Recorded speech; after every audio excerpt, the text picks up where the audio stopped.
después,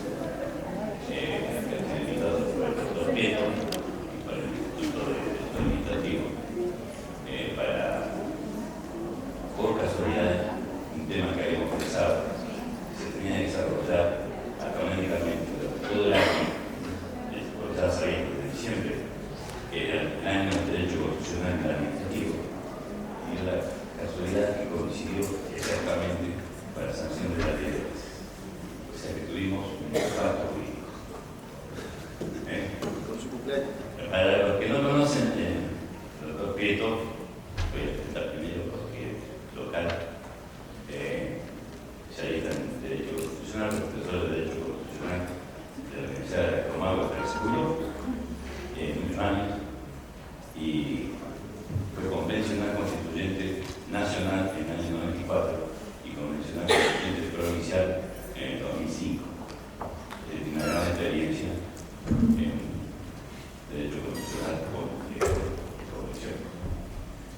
Porque una cosa es leer el texto, otra cosa es hacerlo. El doctor Espota, profesor de Derecho Constitucional de la Universidad de Buenos Aires, se dedica a la actividad privada, y el doctor Maldaeno es juez de la ciudad de Buenos Aires. Y no sé qué bueno, le doy entonces. Bueno, muchas gracias. Bueno, en primer lugar, un agradecimiento a los organizadores. Es un gusto estar aquí ante un auditorio tan nutrido y tan diverso. Yo voy a tratar de no repetir con las exposiciones anteriores, no sé las futuras, pero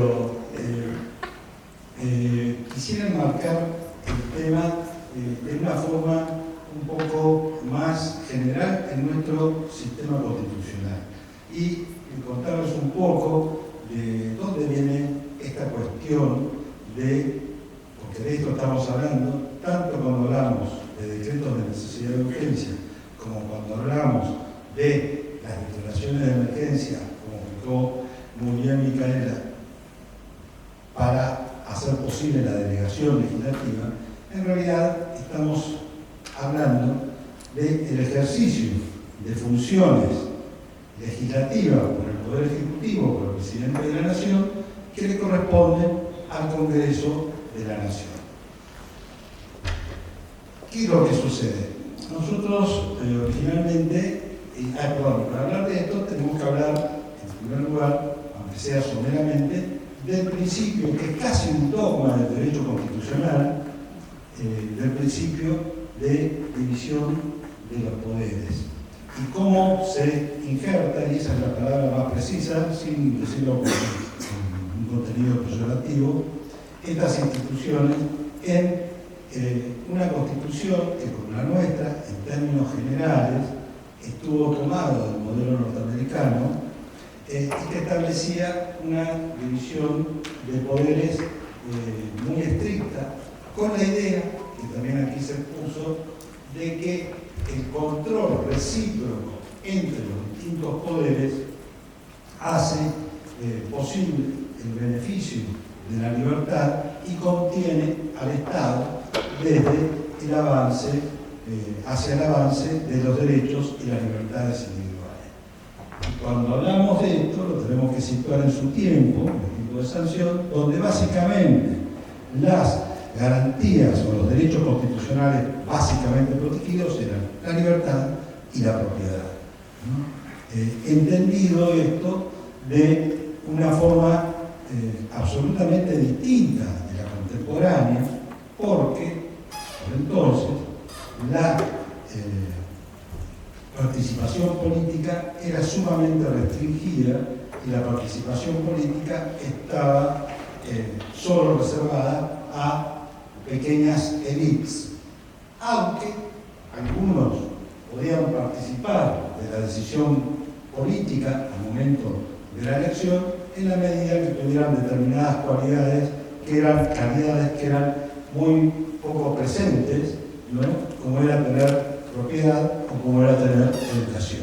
estos son fenómenos que vienen con posterioridad en la historia de la humanidad. Entonces, la primera idea es que este esquema de división de los poderes rígido y estricto, donde cada uno se controla, partía de una idea de una concepción unificada, donde debe haber mayores diferencias y que los controles precisamente tendían a evitar el abuso de los poderes por uno por otro. Y se tomó un modelo donde, ya pensado no solo de Montesquieu, sino de cuño aristotélico, donde la idea que prima es que haya representado una parte popular en la Cámara de Representantes, en la Cámara de Diputados, el elemento aristocrático en la Cámara de Senadores, es muy interesante, pero no me voy a extender sobre ese punto, y un elemento monárquico con un presidente sumamente fuerte.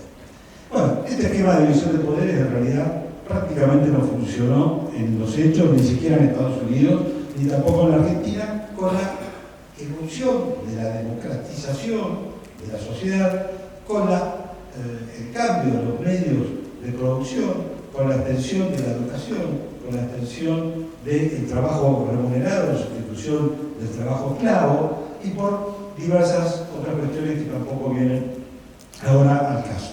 Pero lo que quiero decir es que nosotros tenemos un molde constitucional con un esquema de división de poderes para un tiempo histórico que ya no existe y no va a volver a existir. Claro, en esa época un sistema de división de poderes estrictos tenía su lógica, pero ya poco tiempo después esa lógica del sistema de división de poderes estrictos y de balances, de frenos y contrapesos se volvió rápidamente anacrónico. Esto hoy desde hace mucho tiempo, en realidad, en ningún Estado moderno es posible gobernar con división estricta de poderes.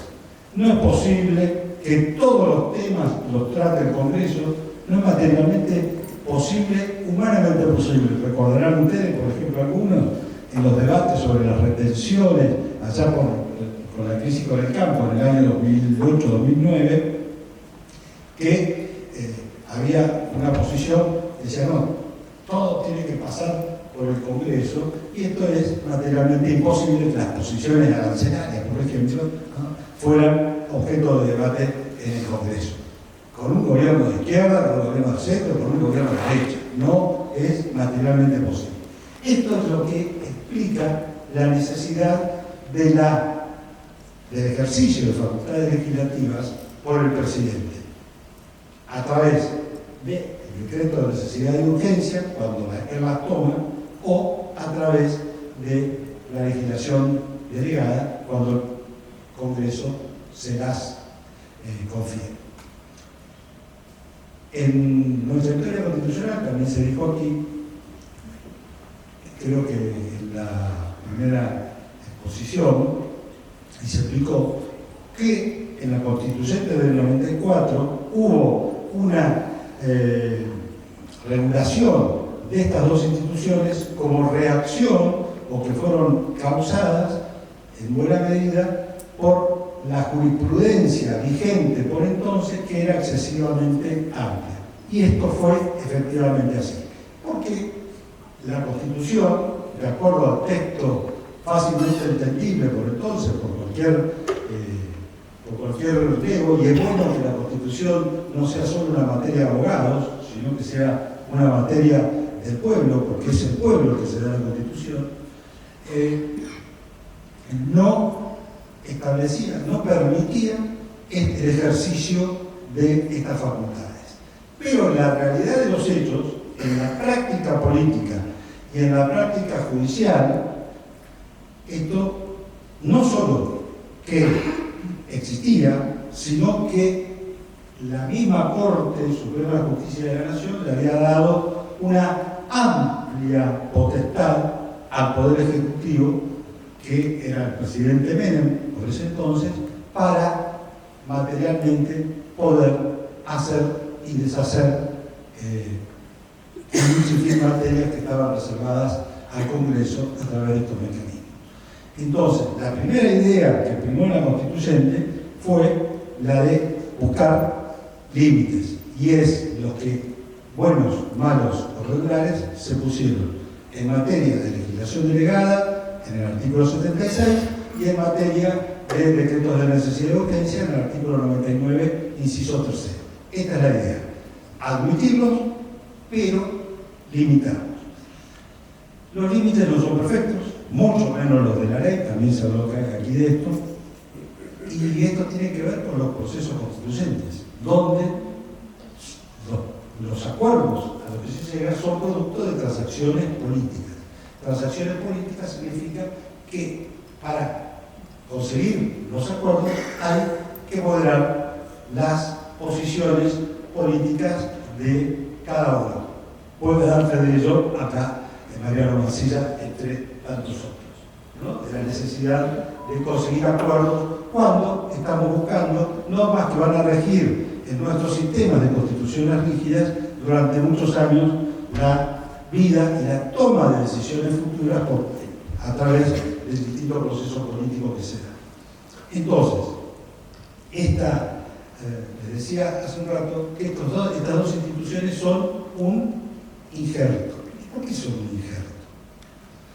Claro, hay injertos que dan muy buen resultado. Esto es contrafáctico, ¿no? Es decir, comparado con lo anterior, parece que ha sido bastante bueno, aunque hay una clara tendencia a rebasar absolutamente los límites que se establecen en la Constitución Nacional.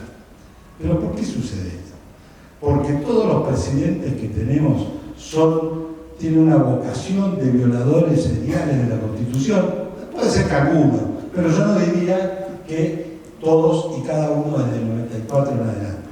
Lo que sucede, básicamente, es que tenemos un sistema institucional que es poco democrático en el sentido de que obstaculiza muchas veces que se lleve adelante las decisiones mayoritarias. Y entonces, estos mecanismos que están pensados para el ejercicio de una mejor forma de ejercer el poder político, de tomar decisiones y de que sea eficiente el poder estatal, se utiliza como una forma de romper los bloqueos legislativos cuando no hay mayoría. Si ustedes repasan la estadística que se mostró aquí o cualquier otra que pueda haber, se dan cuenta que la mayor cantidad de decretos de necesidad de urgencia, por ejemplo, legislación delegada, está dictada por los gobiernos y en las épocas en que no tenían mayoría en el Congreso. Cuando hay mayoría en el Congreso, se tratan los temas en el Congreso y el Congreso lo resuelve por mayoría. Y en términos generales, el sistema político tiene que hacer posible que las decisiones mayoritarias sean tomadas por el Congreso, porque si no hay algo que no está funcionando bien. Estos son problemas de diseño constitucional y es en estos ámbitos donde tenemos que pensar si lo que tenemos, independientemente de que mientras esté lo tenemos que cumplir, tenemos que pensar en estos ámbitos de reflexión si podemos seguir funcionando correctamente en un sistema de toma de decisiones políticas que es anacrónico, antifuncional y que conspira contra el ejercicio correcto de la democracia, donde, y esto es muy importante, el principio básico y elemental de la democracia es que a cada persona le corresponde un voto. Es decir, que todos participamos en términos igualitarios en la toma de la decisión política. Y esto se ve plasmado en el Parlamento, esto se ve plasmado en el Congreso. Por eso, estos sistemas de legislación delegada y de decretos de necesidad y urgencia son propios de los sistemas parlamentarios, porque se dan dos circunstancias. En el Estado de Derecho, en el Estado constitucional de Derecho, nuestra jerarquía normativa está encabezada por la Constitución, luego está la ley que tiene que hacer efectiva la Constitución y le sigue el orden de gradación, y por debajo de la ley, y para hacer lo que manda la ley, es que corresponde que lo hagan el Poder Ejecutivo, por una parte, y el Poder Judicial, en otro ámbito de competencia. La Constitución, la ley, y para hacerla cumplir y para ejecutarla, el presidente y el Poder Judicial. Entonces, en los sistemas parlamentarios hay gobierno cuando hay mayoría. Por eso hay coaliciones políticas. Y los gobiernos duran lo que duran las coaliciones políticas que sostienen la mayoría. Entonces se hace efectivo el gobierno democrático. Y en un sistema donde el Congreso tiene mayoría y le delega el ejercicio de las atribuciones al presidente, es funcional, porque siempre las puede retomar, y el presidente, presidente, primer ministro, el cargo que formalmente tenga, cambia. Como su propia estabilidad política depende también del Congreso, del Parlamento, que puede removerlo, hay una coherencia entre la legislación delegada y el Parlamento. Lo mismo sucede con los decretos de necesidad y urgencia. Si un primer ministro tiene que tomar una decisión súbita, importante, la toma y sabe que tiene una mayoría que lo va a acompañar y que lo va a consolidar en el Parlamento. Y si no la tiene, es porque no tiene la estabilidad y el consenso político necesario, y a través de diversas formas será sustituido. Este sistema tiene una ventaja, que permite que haya extensos buenos gobiernos y breves malos gobiernos, de acuerdo a la valoración del conjunto de la sociedad, que está básicamente representada en el Parlamento. Esta lógica no se da en los sistemas presidencialistas, en nuestro sistema. Y entonces, tanto los decretos de necesidad y urgencia como la legislación delegada se utiliza antes que para cada uno de los fines que prevé la Constitución como una forma de romper el bloqueo político